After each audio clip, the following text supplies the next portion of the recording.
Essa última vez que eu estive agora, acabei de voltar, voltei há poucas semanas, a gente foi sequestrado, mas ao mesmo tempo bem tratado durante 8 horas pelo Talibã. E em 96, a gente tinha filmado uma vila que tinha sido dizimada pelo Talibã, porque os moradores tinham dado comida para os inimigos do Talibã, uma vila persa. Sei. E a gente foi interceptado. E na saída, eles fizeram toda a menção, queriam... No meio do caminho, pegaram No meio do vocês? caminho. A gente fez todas as imagens, a Sei. vila persa sendo totalmente dizimada, e na saída a gente foi interceptado pelo Talibã. Eles fizeram toda a menção que iam nos executar. Era eu e o cinegrafista Sherman Costa. Vocês tinham um tradutor? A gente tinha um tradutor de pastum, eu sabia, mas o fato de eu saber falar algumas palavras em pastum fez com que eu ganhasse uma simpatia e fez com que eu convencesse aqueles guerrilheiros a trazerem o comandante que falava inglês. Aí com o inglês eu pude me comunicar com eles e aí eu o convenci de que a gente tinha se perdido, que não era exatamente verdade, mas a gente acabou até recebendo um banquete deles. Ah, é? É. Mas como que bate em você quando o cara fala a gente vai te executar? Porque Olha, eles não falaram, pânico. vamos executar, mas eles apontaram a arma pra gente. Algumas imagens a gente até conseguiu fazer disso. Ah, Eles acharam que vocês estavam fazendo o quê? Eles achavam que a gente tinha filmado toda a vila persa, que a gente fosse americano e que estava tentando exatamente denegrir a imagem do Talibã. Entendi. Entendeu? Então, o fato de saber falar algumas palavras em pastum, misturado com árabe, falei sarrafi brasileiro, rabara nasta, falei, sou jornalista brasileiro, não tem problema. Neymar. Não sou, Neymar na época não, né? Mas eu sempre carreguei comigo, porque isso era 96, né? Então Neymar ainda... 96, quem que era do Brasil famoso? Romário, pô. Romário? Careca. Isso, exatamente, Careca já tinha até... Era o Romário, não. Romário que tinha se consagrado... Romário e Bebeto, né? Que tinham se consagrado 2 anos antes na Copa do Mundo. Mas, enfim... Você carrega umas camisas do Brasil? Eu levo camisa do Brasil e sempre levei comigo também foto do Pelé comigo, entendeu? O Pelé, uma vez, quando eu era correspondente em Londres, ele foi me visitar, a gente jogou tênis, ele foi na minha casa, então eu tinha foto com a minha família, a gente passou assim uma tarde memorável e era uma foto muito íntima. E essa foto íntima me abriu muitas portas, fez com Salvou que muita situação de tensão fosse aliviada. Nossa. Entendeu? O Pelé, ele abre portas em todos os lugares. Até hoje, né? Até hoje. Você fala Pelé, é a magia. Eu sou muito grato a ele pelo privilégio de ter feito grandes entrevistas com ele e por tudo aquilo que ele significa para nós brasileiros no exterior. A história dessa foto, essa é o mesmo período que você falou? Esse é o mesmo período de 96, quando o Talibã tomou o poder. E aí como que é? Inclusive essas fotos aqui foram usadas agora e eles têm muito orgulho dessa época, que foi quando eles tomaram o poder pela primeira vez. O Talibã foi formado em 94, 2 anos depois eles tomaram o poder. Então, essa data, esse tempo da primeira ascensão deles é um momento assim épico para eles. Eles têm muito orgulho disso. Quando você mostrava agora essas fotos serviam para abrir portas e serviram para consertar situações de muita tensão. Porque agora o Talibã voltou ao poder 20 anos depois. A gente acabou de fazer uma série chamada Missão Cabul, que é uma série que cotada para ganhar prêmios e tal. Para você ver aqui como é que é a vida do repórter. Isso aqui já é um rapaz que trabalha comigo, já tentando fazer uma matéria investigativa e sedento por entrar em contato comigo. Fatalmente ele tem que tomar alguma decisão. E a minha vida é assim, a vida inteira tendo que tomar decisões, tendo que construir estratégias para fazer matérias que tragam algum tipo de benefício para a sociedade, né? Mas isso te traz algum tipo de ansiedade? Porque uma decisão errada pode te custar a vida, né? Traz, sim.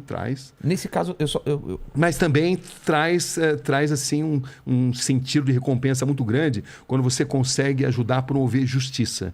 Nesse caso, por exemplo, dos padres, que você conseguiu trazer justiça, não há dinheiro que pague, né? Não tem dinheiro que pague. Ou nesse caso, por exemplo, da ascensão do Talibã, você mostrar que as mulheres foram cerceadas dos seus direitos mais elementares e você ajuda a chamar atenção para a comunidade internacional, você sente que a sua matéria está sendo importante para a promoção de justiça.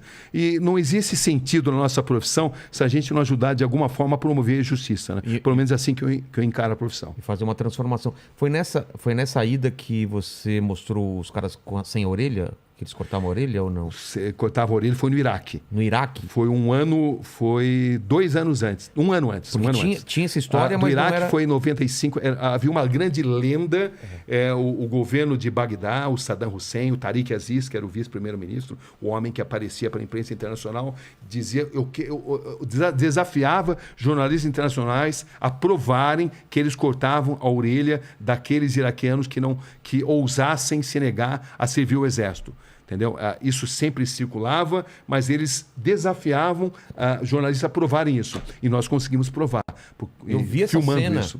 Quem que puxa o turbante, alguma coisa que mostrou? Essa foi a segunda situação, né?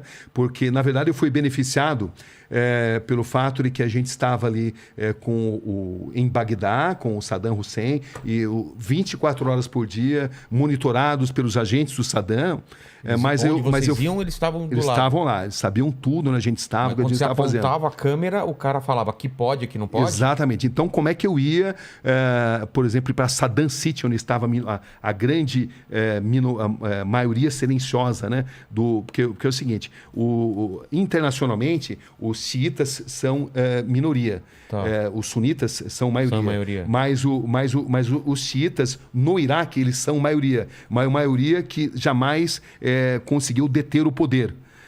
E eu sabia que grande parte desses soldados que tiveram a orelha cortada estavam num lugar chamado Saddam City, porque em Saddam City havia contingentes de soldados, pelo menos havia essa informação, que se negaram a servir o exército e tiveram as suas orelhas sumariamente cortadas para servir de exemplo. Eles eram sunitas? Eles eram xiitas.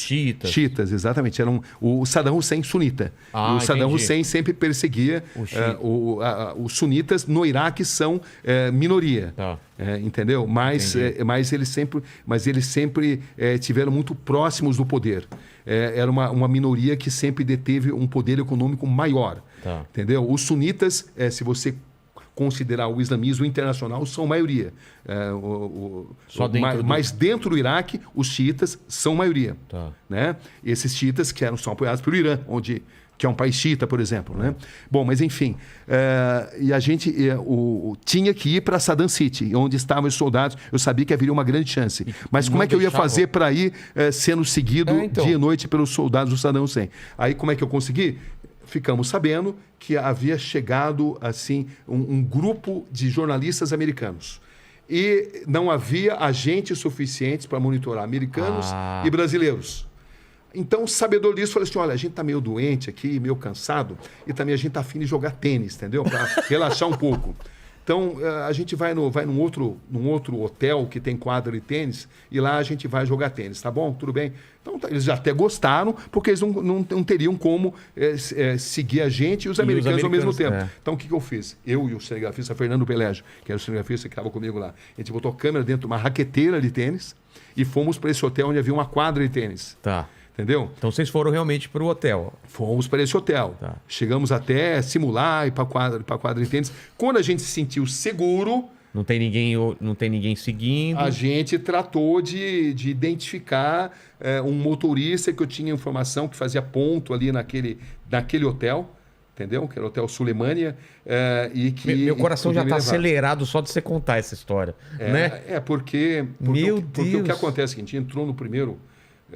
mas a gente se enganou, não era o motorista indicado, a gente tinha se enganado. E esse motorista, ao invés de levar a gente para Saddam City, ele levou a gente para o Ministério da Informação.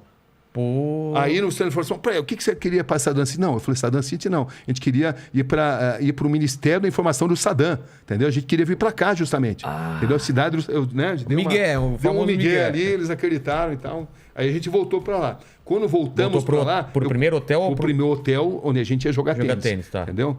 E aí, nesse hotel, eu consegui finalmente achar um motorista que eu tinha indicação, que falava inglês, era jovem e que tinha insatisfações em relação ao regime e que estaria disposto a assumir o risco. Precisaria ser alguém que é disposto a assumir o risco. Se ele é descoberto, morto, né? Exatamente. Então, eu acabei descobrindo esse motorista e ele nos levou para Saddam City. Só que levar no Saddam City, eu lembro que a gente levou pedrada, porque estrangeiros eram mal vistos ali, mas o fato é que uma hora depois de a gente ter chegado lá, a gente conseguiu finalmente descobrir um soldado que teve a orelha cortada, eu fiz a entrevista, ele contou pormenorizadamente por que a orelha tinha sido cortada sem anestesia, justamente porque ele não tinha servido o exército.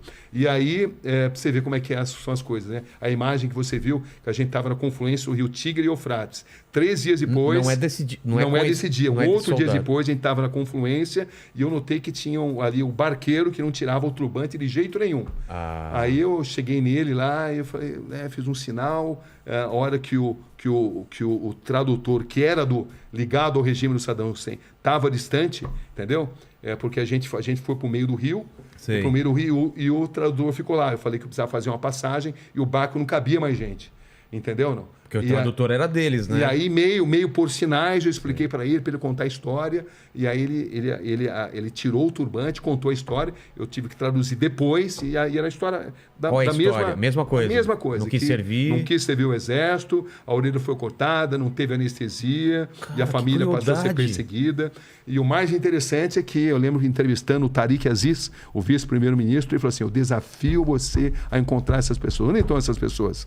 Mas eu não podia falar, eu acabei de filmar. Porque se eu falasse isso, eles iriam revistar, confiscar. E eu queria ainda ir para a cidade, arrasá-la pelas armas químicas do Saddam Hussein. Claro. Só que essa cidade arrasada pelas armas químicas do Saddam Hussein estavam no norte do Iraque.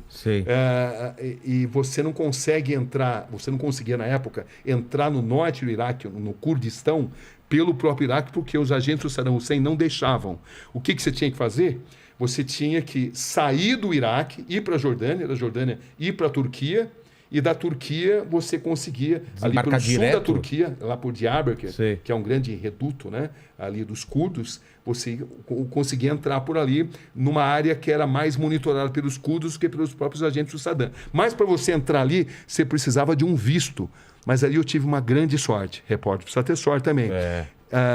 Estavam programadas eleições em Bagdá. Eleições, você vê eleições em Bagdá, né? Com Saddam Hussein, né? Você acha? já sabe o resultado. Conversa da carochinha, né? Mas ia ter ali o teatrinho deles. Os caras lá assim, tá bom, o cara joga fora aqui. Você não bota no Saddam, você vai pro paredão, né? Exatamente assim. Mas enfim, mas o fato de eleições, eu falei assim, olha, eu preciso, o seguinte, a gente já tem um bom material, a gente precisa ir para a Jordânia, porque a gente precisa mandar o material pela Jordânia, mas só que eu quero voltar aqui para cobrir eleições, porque eu fiquei sabendo que eu precisaria de um visto. E aí eu falei, eu vou voltar aqui 2 semanas para cobrir as eleições. Aí eles me deram um visto. Aí eu não voltei para cobrir as eleições. Eu fui. E valia lá para cima também. Aí valia lá para cima também. Você vê, é uma coisa até interessante, né? Porque valia para cima, mas não era os agentes do Saddam Hussein, eram uma dessas coisas loucas da política internacional, como agora no Afeganistão. Para você entrar no Afeganistão nesse momento, você passa por um posto do ex-governo afegão que foi deposto, mas para você, mas acontece que os paquistaneses só deixam você entrar no Afeganistão com autorização de um governo que foi deposto, que não existe mais. Que doideira! Era a mesma situação lá no Iraque também. Você tinha que ter um visto, embora você soubesse que não seria fiscalizado pelos próprios agentes do Saddam Hussein, porque eles não controlavam aquela área. Era parte do Iraque, mas era uma área controlada por 3 diferentes grupos de curdos. Entendeu? Você não usou o visto? Usei o visto porque os agentes de imigração turca, eles pediam. Eles pediam, você tem o visto? Eles só te deixavam passar, senão te deixavam passar. Era uma ironia, contradição totalmente, porque era um visto de um governo que ali não tinha influência, né? Que ali não mandava. Mas, enfim, você conseguiu chegar nós conseguimos, nas armas? Nós conseguimos. Foi uma reportagem de praticamente 2 meses ali, né? Entre a parte controlada pelo Saddam Hussein e a parte não controlada. Fez toda a volta. Toda a volta, mas por quê? Eu queria entrar, porque eu queria ir na cidade que tinha sido arrasada pelas armas químicas do Saddam Hussein, que o governo também contestava, dizia que isso era mentira, que não era culpa deles, que era o Irã. Né? O Irã, que na época tinha a grande guerra entre Irã e Iraque. Então eles culpavam os iranianos pelo que tinha acontecido, pelo uso de armas químicas, inclusive. Mas enfim. O que você viu lá? Olha, eu vi uma cidade chamada Halabja, primeiro, vilas inteiras dizimadas, mas o que mais impressionou por armas químicas. Então, as construções estavam em pé? Algumas estavam, outras não. Outras não. E eles usaram lá... Era um tipo de gás que espalhava elementos químicos e a água ficava contaminada. Então, o nível de doenças congênitas era absurdamente grande. E isso tinha passado, inclusive, já há alguns anos isso. Mas era um lugar que o Saddam Hussein protegia, não deixava jornalistas internacionais terem acesso. Claro, né? Ele não queria que... Exatamente, ele não queria. Era uma propaganda que não interessava para ele. Então, eu encontrei uma cidade ainda arrasada e com a população doente e com pessoas totalmente deformadas, crianças totalmente deformadas, com a pele deformada pelo uso de armas químicas. E foi uma das experiências mais... Falaram.